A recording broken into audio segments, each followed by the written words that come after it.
እሺ ያዕቆብ መልእክት ምዕራፍ 1 ቁጥር 1 የእግዚአብሔርና የጌታ የኢየሱስ ክርስቶስ ባሪያ ያዕቆብ ለተበተኑት ለ12 ወገኖች ሰላም ለእናንተ ይሁን ብሎ በሰላምታ መልእክቱን ይጀምራል። የሚገርማችሁ ነገር መልእክቱን በሰላምታ ብቻ አይደለም፣ መልእክቱ የተላከላቸው እነማን ናቸው የሚለውንም እዛው ያስቀምጥልናል። ኦኬ አስተውላችሁ ከሆነ ሰኞ ዕለት ስንማር ሰኞ ዕለት በነበረው መርሃ ግብር ላይ የያዕቆብ መልእክት ከሰባቱ ዓለማት ተብለው ከሚጠሩት መልእክታት ውስጥ ይመደባል ብለናል። ኦኬ እሱን ብቻ ደግሞ አይደለም ያየነው፣ መልእክቱ የተጻፈላቸው ለማን ነው? ለአይሁድ ሆነው ኦኬ አይሁዳውያን ሆነው ክርስቲያን ለሆኑ እስራኤላውያን ሆነው ክርስቲያን ለሆኑ በክርስቶስ ኢየሱስ ለሚያምኑ በሰሜን በደቡብ በምስራቅ በምዕራብ በተለያየ ተግዳሮት ምክንያት አህዛብ እጅ ጭነውባቸው ለተበተኑ ክርስቲያን ለሆኑ አይሁዳውያን የተላከ መልእክት ነው ብለናል።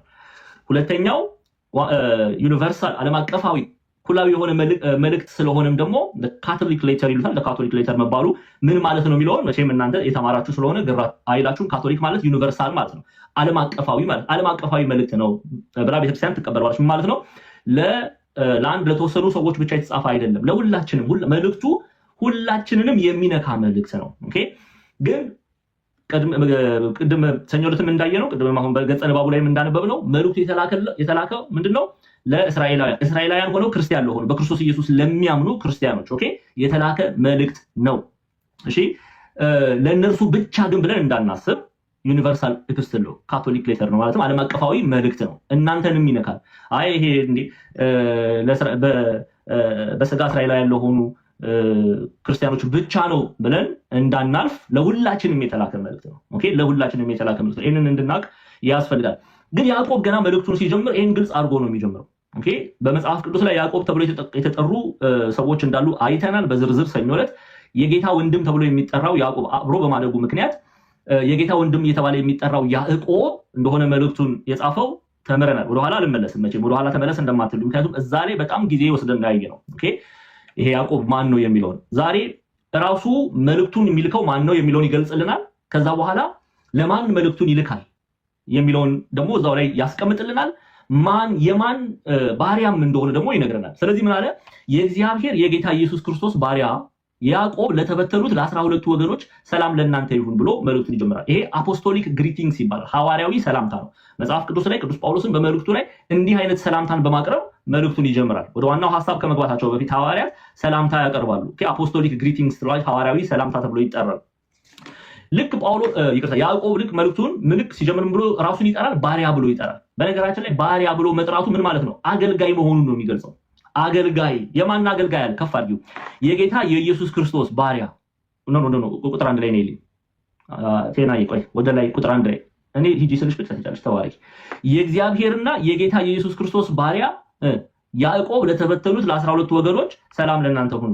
የእግዚአብሔር ባሪያ የክርስቶስ ኢየሱስ ባሪያ ብሎ ነው የሚናገረው ራሱን የሚገልጠው። በነገራችን ላይ አገልጋይ የሆነው ለማን? ለክርስቶስ። ክርስቶስ ራሱ ስግው ቃል ኢየሱስ ክርስቶስ እርሱ አምላክ መሆኑን በዚህ ክፍል እናያለን። ከእግዚአብሔር አብ ጋር መተካከሉን እናያለን። በስልጣን እኩል መሆኑን እናያለን። እግዚአብሔር አብ፣ እግዚአብሔር ወልድ፣ እግዚአብሔር መንፈስ ቅዱስ አንድነታቸውን የምናይበት ክፍል ነው። በነገራችን ላይ ምን ብሎ ገልጿልና የእግዚአብሔርና አለ የጌታ የኢየሱስ ክርስቶስ ባሪያ ያዕቆብ። ሐዋርያት የእግዚአብሔር ባሪያ አገልጋዮች ናቸው። የቤተክርስቲያናችን አንድምታ ትርጓሜ በደንብ ስሙ። ያዕቆብ መልእክት አንድምታ ትርጓሜ እግዚአብሔር ብለው ይጀምራሉ፣ አብን ያመጣሉ። እግዚአብሔር አብን ጌታችን ኢየሱስ ክርስቶስንም ከማገለግል ከኔ ከያዕቆብ የመጣች ክታብ ብለው ይጽፋሉ። መልእክት ማለት ነው። ማንን ማገለግላሉ? እግዚአብሔር አብን። እግዚአብሔር አብን ብቻ ብለው አላስቀመጡም። ጌታችን ኢየሱስ ክርስቶስን ከማገለግል ከኔ ከያዕቆብ የመጣች ክታብ። እሺ ይሄን ያህል ካልን መልእክቱ የተላከላቸው እነማን ናቸው ብለናል። መልእክቱ የተላከላቸውን በደንብ አድርጋችሁ ስሙ። በያዕቆብ መልእክት የተላከላቸው በክርስቶስ ኢየሱስ ያመኑ ኦኬ በክርስቶስ ኢየሱስ ያመኑ አይሁዳውያን ግን እጅ የተጫነባቸው በመከራ ውስጥ ያሉ በአራቱም የምድር ማዕዘናት የተበተኑ በመከራ ምክንያት በክርስቶስ ኢየሱስ በማመናቸው ምክንያት እጅ ተጭኖባቸው። እጅ መጫን ማለት መከራ ማጽናት ማለት ነው። በመጽሐፍ ቅዱስ ሐዋርያት ሥራ ምዕራፍ 12 ላይ የቅዱስ ዮሐንስ ወንድም ያዕቆብ ላይ እጅ ተጭኖበታል አይደለ? አዎ መከራ መቀበሉን ነው የምናየው። መከራ የተቀበሉ በክርስቶስ ኢየሱስ በማመናቸው ምክንያት የተሰደዱ በሰሜን በደቡብ በምስራቅ በምዕራብ የተሰደዱ እስራኤላውያን የሆኑ ክርስቲያኖች አይሁዳውያን የሆኑ ክርስቲያኖች ናቸው። ኦኬ ይሄንን ልናቅ ያስፈልጋል። ይሄንን ሲገልጽልን በምን አይነት ቋንቋ ያስቀምጣል? ራሱ ያዕቆብ ለተበተኑ ለ12 ወገኖች ሰላም ለእናንተ ይሁን ይላል። 12ቱ ነገደ እስራኤል በአባቶቻቸው ስም የሚጠሩ በ12ቱ ነገደ እስራኤል እነሱን ነው የሚያነሳው፣ እስራኤላውያንን ነው የሚያነሳው። ግን ምን የሚል ቃል አለ? ለተበተኑ። በምን ምክንያት? መከራ ተጭኖባቸው ለተበተኑ፣ በተለያዩ የምድር ዳይሜንሽን ማዕዘናት የተበተኑ በክርስቶስ ኢየሱስ የሚያምኑ አይሁዳውያን ለነሱ መልእክቶች ተጽፏል። ግን ለነርሱ ብቻ አይደለም። ለዚህ ነው የያዕቆብ መልእክት ከሰባቱ ዩኒቨርሳል ወይም ዓለም አቀፋዊ ካቶሊክ ሌተርስ ይባላል። ካቶሊክ ሌተር ማለት ባለፈው ነግራችኋለሁ፣ ኩላዊት ዓለም አቀፋዊት መልእክት ተብላ ትጠራለች። ስለዚህ ቤተክርስቲያን የያዕቆብ መልእክት ዓለም አቀፋዊት መልእክት ናት ብለን ደግሞ ለሁሉም ሰው የተላከ መልእክት እንደሆነ ታስተምራለች። ለእስራኤላውያን ብቻ ነው፣ እኔ ኢትዮጵያውያን እኛ አያገባንም እንዳንል፣ ሮማውያን እኛ አያገባንም እንዳንል፣ ግሪካውያን እኛ አያገባንም እንዳንል በምድር ላይ ላሉ ክርስቲያኖች በሙሉ የተላከ መልእክት ነው የያዕቆብ መልእክት። ስለዚህ ቤተክርስቲያን ከሰባቱ የዓለም አቀፋዊ መልእክታት መካከል አንዱ ብላ ያዕቆብን መልእክት ትጠራለች። ይህን ሰኞ ዕለት በስፋት አይተናል። ሰኞ ዕለት እኮ የቀረን የለም፣ ሁሉንም በስፋት አይተናል። ያው የተማራችሁ አትርፋችኋል ማለት ነው። እሺ ቁጥር 2 ላይ አሁን ይሄ ግሪቲንግስ ነው፣ መልእክቱን ጀመረ። በቃ አሁን ያዕቆብ መልእክቱን እየጀመረ ነው። ሰላም ብሏችኋል። መልእክቱን የሚልከው ማን ነው? አገልግሎቱ ምንድነው? የክርስቶስ የእግዚአብሔር ባሪያ መሆኑን አገልጋይ መሆኑን ገልጾላችኋል። ከዛ በኋላ ለተበተኑ ለእስራኤላውያን መልእክቱን እንደላከ ይጽፋል ማለት ነው። አሁን እያንዳንዱን ከቁጥር 2 ጀምረን እናያለን። ኦኬ አሁን ያዕቆብ መጀመሪያ ሰላምታውን አፖስቶሊክ ግሪቲንግሱን ከጀመረ በኋላ ሐዋርያዊ ሰላምታውን ከጀመረ በኋላ በፈተና ስለ መጽናት ይመክራል፣ ያስተምራል። ምን ብለናል? አስተውላችሁ ከሆነ የያዕቆብ መልእክት የተጻፈባቸው 3 ነጥቦች አይተናል። 3 ነጥቦች ማን ጎበዝ ነው የሚነግረኝ? 3 ነጥቦች። አንደኛ በሰሜን በደቡብ በምስራቅ በምዕራብ ለተበተኑ ክርስቲያን ለሆኑ እስራኤላውያን አይሁዳውያን በፈተና ውስጥ ለሚያልፉ በክርስቶስ ኢየሱስ መጽናትን ገንዘብ እንዲያደርጉ ያዕቆብ ይመክራል። አይዟችሁ በርቱ እያለ ይመክራል። ግን ለነሱ ብቻ ነው፣ ለኔና ለእናንተ ነው። ይሄው ዛሬ እያየን ነው አይደለ? በአርሲ ብቻ ሰሜን፣ ደቡብ፣ ምስራቅ፣ ምዕራብ በኢትዮጵያ ምድር ላይ በክርስቶስ ክርስቲያን በመሆናቸው ምክንያት አንገታቸው የሚቆረጥ ከቤታቸው የሚፈናቀሉ ከሀገራቸው የሚፈናቀሉ በእሳት የሚቃጠሉ እንደ ሐዋርያው ናትናኤል እንደ በግ የሚገፈፉ የሉም አሉ። ስለዚህ መጽናናትን ገንዘብ እንዲያደርጉ ያዕቆብ በዚህ መልእክት ይመክራቸዋል። እሱን በስፋት የምናይ ይሆናል። በስፋት ሁለተኛ ያዕቆብ መልእክት የተጻፈው እምነትና ስራን ሰው አስተባብሮ መያዝ ለመዳን እምነትና ስራን ሰው አስተባብሮ መያዝ እንዳለበት ይመክራል። ሶስተኛ ምክንያት ምንድነው? የሥነ ምግባር ትምህርት። ሰው ክርስቲያን ከተባለ በክርስቶስ ክርስቲያን ከተባለ በምን አይነት መንገድ መመላለስ አለበት የሚለውን ባሪያ ነውና አገልጋይ ነውና ያዕቆብ መምከር አለበትና ሊመክር ይሄን መልእክት አዘጋጅቷል። ስለነዚህ 3 ነው የተጻፈው መልእክቱ። ኦኬ ናው ቁጥር 2 ላይ እንሄዳለን ማለት ነው። ቁጥር 1ን አይተናል፣ ደግመን እንደውም እንደመከለስ ሁሉ አድርገናል። አሁን የሰኞውን ትምህርት ላመለጣችሁ። እሺ ቁጥር 2 ላይ ተመልከቱ። 2 እና 3ን ወንድሞች ሆይ የእምነታችሁ መፈተን ትዕግስትን እንዲያደርግላችሁ አውቃችሁ፣ እሺ ልዩ ልዩ ፈተና ሲደርስባችሁ እንደ ብሉ ደስታ ቁጠሩ ይችላል። አንዴ ከፍ እያደረግሽ ቴና፣ እየሰማሽኝ ቴናዬ? እሺ ቴናን የሚቀይር ሰው ካለ እባካችሁ፣ ኔትወርክ እያስቸገራት ነው መሰለኝ። እሺ አንዴ ከፍ አድርጊው። ወንድሞች ሆይ፣ እሺ ወንድሞች ሆይ የእምነታችሁ መፈተን ትዕግስትን፣ ሁለቱም የሚያመልኩት ክርስቶስን ነው። ስለዚህ በእምነት በኩል ወንድሞቹ ናቸው፣ በእምነት በኩል ወንድሞቹ ናቸው። ስለዚህ ወንድሞቼ እያለ መልእክትን ይልክላቸዋል። ሌላኛው ወንድሞቼ ብሎ የሚልከው ለምንድን ነው? በመከራም ይካፈላቸዋልና። ከፍ አንዴ ቆይ ቴናዬ፣ አንደኛ በክርስቶስ ስለሚያምኑ እርሱም በክርስቶስ ስለሚያምኑ፣ ሁለተኛ በመከራ ይመስላቸዋል። ኦኬ ያዕቆብም በመከራ ውስጥ በኢየሩሳሌም ወንጌልን እየሰበከ ክርስቶስ ኢየሱስን እየገለጠ በምኩራብ በሰዱቃውያን ፊት በፈሪሳውያን ፊት በሕግ መምህራን ፊት ስለ ክርስቶስ እየተናገረ ብዙ መከራን እየተቀበለ ነው ይመላለስ የነበረው። ስለዚህ በመከራ ምን ይላቸዋል? ይመስላቸዋልና ወንድሞቼ እያለ ይጠራቸዋል። ስለዚህ እንዲህ ባለ እንዲህ ደስ በሚል ቃል ወንድሞቼ ሆይ ብሎ ይጀምራል። አሁን ይህን ካለ በኋላ የእምነታችሁ መፈተን ትዕግስትን እንዲያደርግላችሁ አውቃችሁ ልዩ ልዩ ፈተና ሲደርስባችሁ እንደ ሙሉ ደስታ ቁጠሩታል። አሁን በኃጢአት ምክንያት የሚደርሰውን መከራ እየተናገረ አይደለም። ሰው ልጅ በበደል ምክንያት በኃጢአት ምክንያት የሚደርስበት ፈተና ይኖራል፣ አለም ደግሞ ቅጣት። ያንን የተናገረ አይደለም። እነዚህ የተፈተኑት በመከራ ውስጥ የሚያልፉት በክርስቶስ ኢየሱስ በማመናቸው ምክንያት ነው። በዚህ ደግሞ በረከት አለ። በዚህ ምን አለ? በረከት አለ። በዚህ ምን አለ? ፍጹም ደስታ አለ። ሰው በእምነቱ ምክንያት ክርስቲያኖች በክርስቶስ ኢየሱስ በማመኑ ምክንያት ፈተና ሲደርስበት እግዚአብሔርን ማመስገን መቻል አለበት። ያዕቆብ ለዚህ ነው ቁጥር 2 ላይ ቴና የትሄድሽ አዎ የእምነታችሁ መፈተን ትዕግስትን እንዲያደርግላችሁ አውቃችሁ ልዩ ልዩ ፈተና ሲደርስባችሁ እንደ ሙሉ ደስታ ቁጠሩት። በእምነታችሁ ምክንያት ሰዎች ሲጠሏችሁ ትዕግስትን ገንዘብ ታደርጋላችሁ፣ መታገስን ገንዘብ ታደርጋላችሁ፣ መታገስን ትማራላችሁ። ስለዚህ ልዩ ልዩ የተለያዩ ፈተናዎች ሲደርስባችሁ እንደ ሙሉ ደስታ ምን በሉት ይላል ቁጠሩት። ሰዎች ልዩ ልዩ የሚለው ምን የተለያየ አይነት ፈተና ሰው በክርስቶስ ክርስቲያን በመባሉ ምክንያት ይደርስበታል። ሊሰደብ ይችላል፣ ሊተች ይችላል፣ ሊገፋ ይችላል፣ እናትና አባቱ ሊጠሉት ይችላሉ። በተሰሎንቄ እንደነበረው ማለት ነው። ኦኬ ሊጠሉት ይችላሉ፣ ሊገረፍ ይችላል፣ በወይኒ ሊጣል ይችላል። ታስታውሳላችሁ በፊልጵስዩስ እንደሆነው ማለት ነው። እናየዋለን። ቅዱስ ጳውሎስና ሲላስ ወደ ወይኒ ሊጣል ወይኒ እስር ቤት ማለት ነው ሊወረወር ይችላል። ብዙ አይነት መከራ ሰው ልጅ ሊደርስበት ይችላል በክርስቶስ ኢየሱስ በማመን ግን በዚህ ሁሉ ውስጥ መታገስን ገንዘብ ያደርጋል፣ ትዕግስትን ገንዘብ ያደርጋል። ኦኬ ስለዚህ ትዕግስት እንዲያደርግላችሁ አውቃችሁ ልዩ ልዩ ፈተና ሲደርስባችሁ እንደ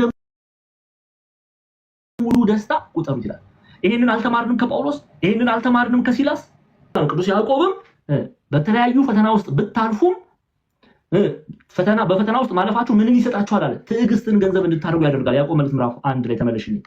ኦኬ ትዕግስትን ገንዘብ እንድታደርጉ ይደራችኋል። ወንድሞቼ ሆይ የእምነታችሁ መፈተን ትዕግስትን እንዲያደርግላችሁ አውቃችሁ ልዩ ልዩ ፈተና ሲደርስባችሁ እንደ ሙሉ ደስታ ቁጠሩት። ትዕግስትን ምንም የሚጎድላችሁ ሳይኖር ፍጹማን ሙሉአን ትሆኑ ዘንድ ስራውን ይፈጽም ይላል። ኦኬ ቁጥር 3 ላይ ቁጥር 4 ላይ ይኸው ቁጥር 4 ላይ ትዕግስትም ምንም የሚጎድላችሁ ሳይኖር ፍጹማን ሙሉአን ትሆኑ ዘንድ ስራውን ይፈጽም። መታገሳችሁ ኦኬ ቤተክርስቲያናችን አንድምታ ትርጓሜው እዚህ ክፍል ላይ የሚላሉ አበው በጣም የሚገርም አገላለጽ ያስቀምጡታል። በክብር ፍጹማን ትሆኑ ዘንድ ከክብር ስጋ ከክብር ነፍስ ምንም ምን የምታጡት ሳይኖር ብሎ ያስቀምጡታል። መታገሳችሁ መከራ መቀበላችሁ በነገራችን ላይ በሰማይ ብቻ አይደለም ክብርን የምታገኙት። እግዚአብሔር ሲባርክ በሁለቱም በምድርም በሰማይም በረከትን ገንዘብ ታደርጋላችሁ። ለዛ ነው በክብር ፍጹማን ትሆኑ ዘንድ ከክብር ስጋ ከክብር ነፍስ ምንም ምን የምታጡት ሳይኖር ብሎ ያስቀምጣሉ። ኦኬ መታገሳቸው ምን ይሰጣቸዋል? ክብርን ይሰጣቸዋል።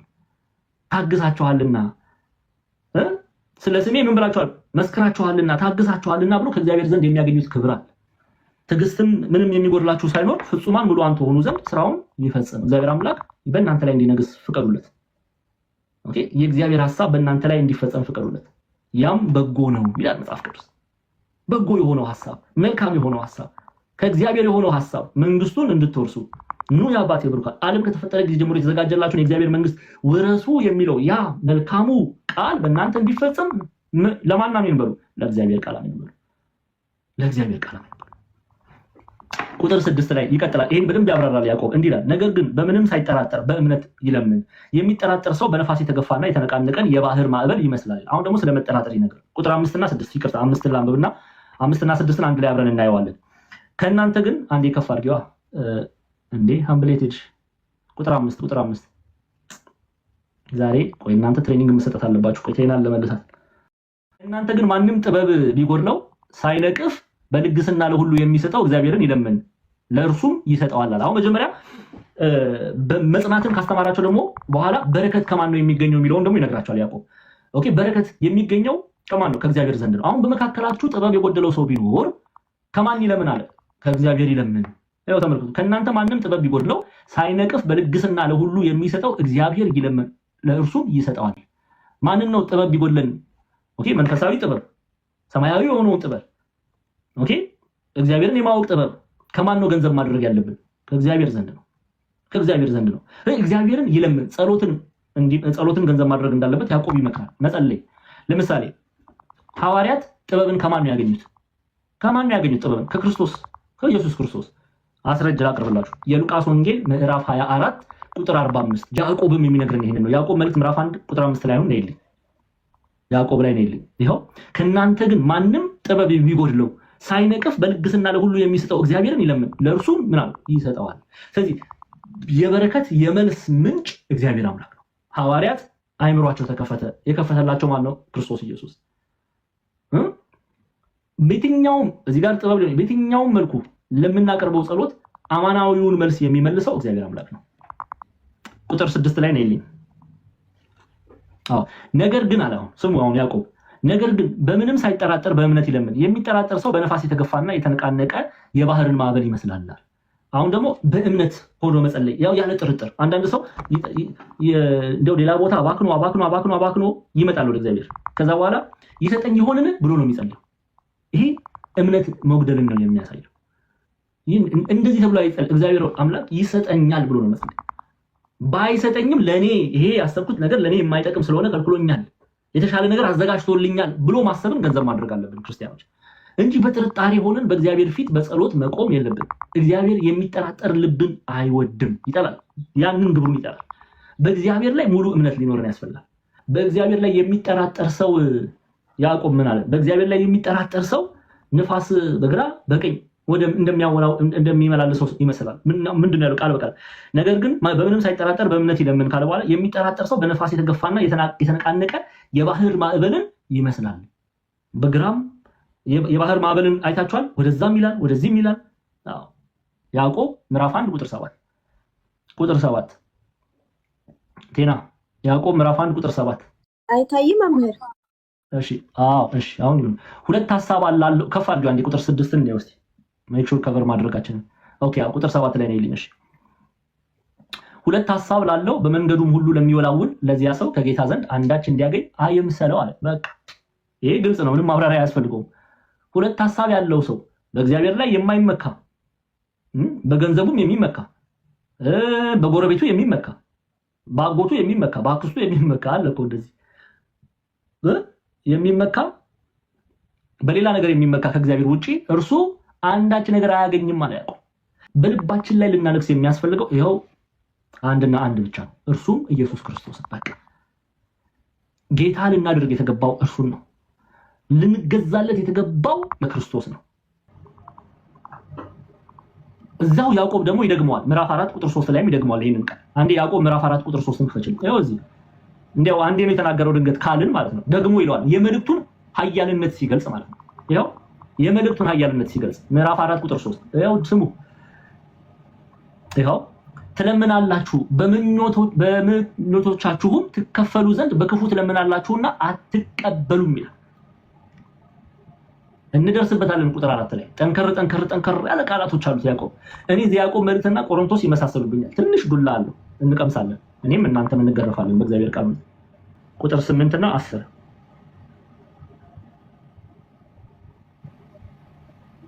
እሷ እህታችን እስክታወጣልን ድረስ ቁጥር 6 እና ቁጥር 6 7 ላይ ያለውን ሐሳብ ቁጥር 6 ላይ ያለውን ሐሳብ የቤተክርስቲያናችን አንድምታ ትርጓሜ በደንብ ስሙ።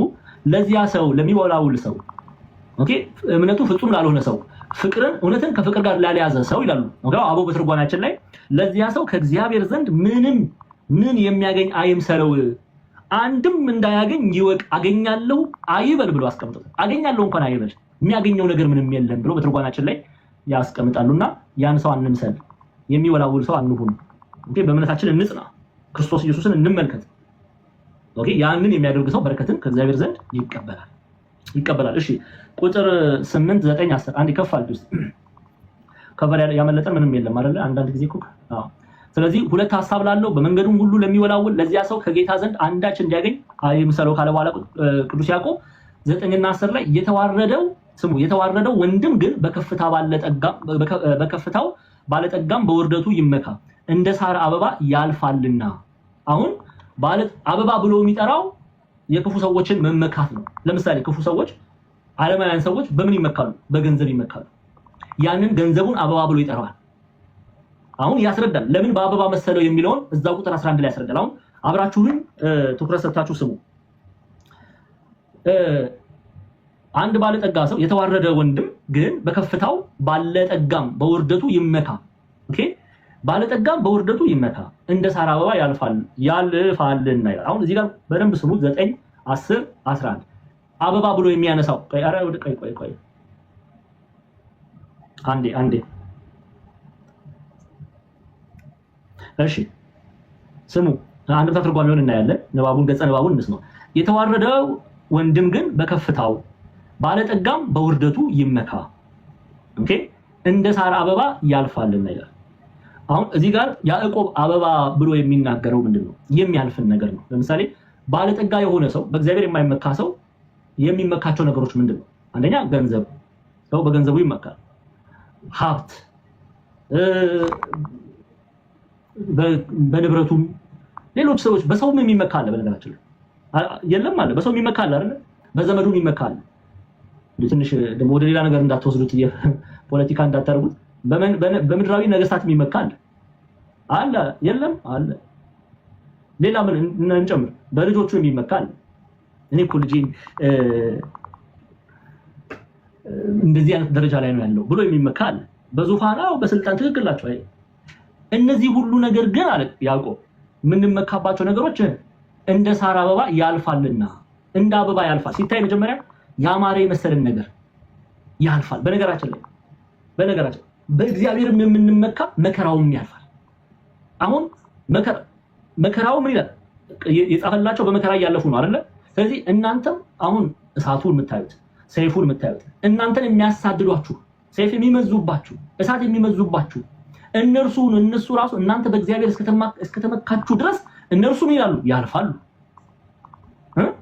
ያልፋሉ። እናንተ አሸናፊዎች ትሆናላችሁ። እነሱ ይዋረዳሉ። እነሱ ወደ ጨለማው ይጣላሉ። እነሱ ፍርድን ይቀበላሉ፣ ያልፋሉ። ባለጠጋም በውርደቱ ይመካ እንደ ሳር አበባ ያልፋልና፣ ያ ለእርሱ ውርደቱ ነው። በእግዚአብሔር መመካት ከፍታ ነው። ወደ እግዚአብሔር መለመን ከፍታ ነው።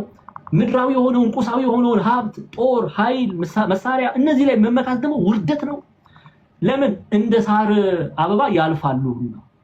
እንዴት ነው የሚያልፉት? እዚሁ ቁጥር 11 ላይ ፀሐይ ይላል። ከፍ አድርገን አንዴ ችና አይተን እንቋጫለን፣ እንጠቀልለዋለን። ፀሐይ ከትኩሳት ጋር